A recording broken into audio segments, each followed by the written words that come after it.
வணக்கம் மக்களே. இன்றைக்கி ஈவினிங் ஸ்நாக்ஸு சுண்டல் எப்படி தாளிக்கலான்னு சொல்லிட்டு பார்க்கலாம் வாங்க. இந்த மாதிரி தாளித்தா எல்லாருமே நல்லா சாப்பிடுவாங்க, குழந்தைங்க கூட நல்லா விரும்பி சாப்பிடுவாங்க. எப்படி வாங்க பார்க்கலாம். ஒரு கடாயை வச்சுக்கோங்க, எண்ணெய் காஞ்சதை கடுகு போட்டுக்கோங்க. கடுகு பொரிஞ்சதும் தட்டி வச்ச பூண்டு பச்சை மிளகாய் ஆட் பண்ணிக்கோங்க. வதங்கட்டும். வதங்கினோடனே 4 விசில் போட்டு சுண்டல் இறக்கி வச்சுருக்கேன். அதில் அடியில் கொஞ்சமாக தண்ணியோடு வச்சுக்கோங்க, அதையோடு ஊற்றிக்கோங்க. நல்லா கிளறி விட்டுக்குங்க, தண்ணி சுண்டுற வரைக்கும் கிளறி விட்டுக்கோங்க. கொஞ்சமாக தனி மிளகாத்தூள் ஆட் பண்ணிக்கோங்க, கொஞ்சம் காரமாக நல்லாயிருக்கும்.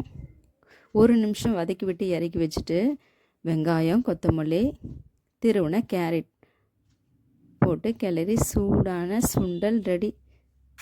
நான் வேக வைக்கும்போதே உப்பு ஆட் பண்ணிட்டேன்.